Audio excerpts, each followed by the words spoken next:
I'm going to share with you my buying price targets for Microsoft stock using a discounted cash flow and 3 different scenarios, the worst being very conservative, the base considering what I think is the most likely to turn out, and the best being a little more bullish.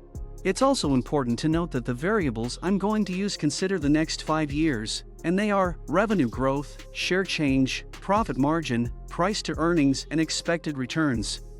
For revenue growth, Microsoft has been doing between 13 and 18% per year for the last 5 years, but as a lot of things changed with the company and the world during this period, let's take a deeper look at their revenue breakdown and recent performances.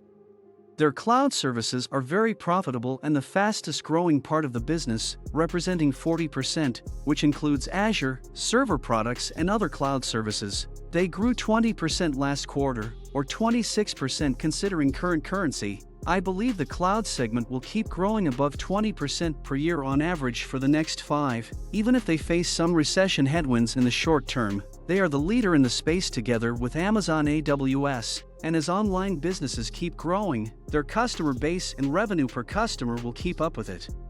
Productivity and business processes relate to Office, Dynamics, and LinkedIn, representing 33% of the revenues. Their growth last quarter was 9%, 15% on current currency. It should have been higher in a regular situation, but as the whole advertising market is taking a hit, LinkedIn didn't perform that well. One quick important thing to mention on advertising is that Netflix will start using their ads technology, which will create a new line of revenue and is probably something they will be able to offer to other companies. On personal computing they have Windows, Search, and Xbox, representing 26% of the business, with 0% growth last quarter, 3% on current currency. They suffered from a decrease in demand on gaming and PCs market. I don't expect much growth from Windows and Search, but I do on gaming though, especially if they seal their Activision deal. It will immediately bring a ton of additional revenues and profits, as well as immense value to the whole business due to the synergy of the transaction. Put all this together and Microsoft had a total of 11% growth, 16% on current basis. The currency problem is the same that most companies are facing, a strengthening dollar against other currencies, something that will probably not last long. As I explained in each segment, I also don't see much reasons for a slowing growth, other than some short-term problems due to a possible long recession. They are also always entering in new markets like AR and VR, and improving their current bundle services, like they did with Microsoft Teams and more recently with Microsoft Places to help companies manage hybrid work better, or Microsoft Designer to compete with Canva, a tool almost every online creator uses. Thinking in an average for the next 5 years, mid-teens seem pretty reasonable, which is in line with what analysts are expecting.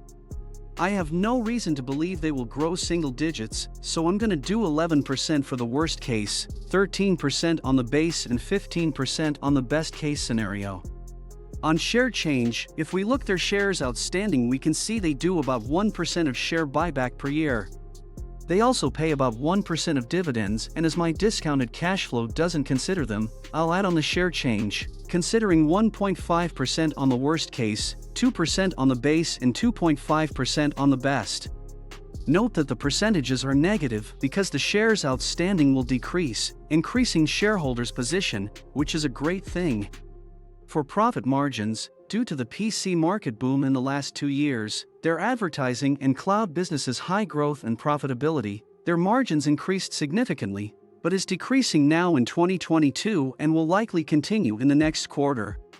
This decrease is mainly due to the unfavorable FX impacts, PC's market slowing down, higher energy costs, and a revenue mix shift to Azure.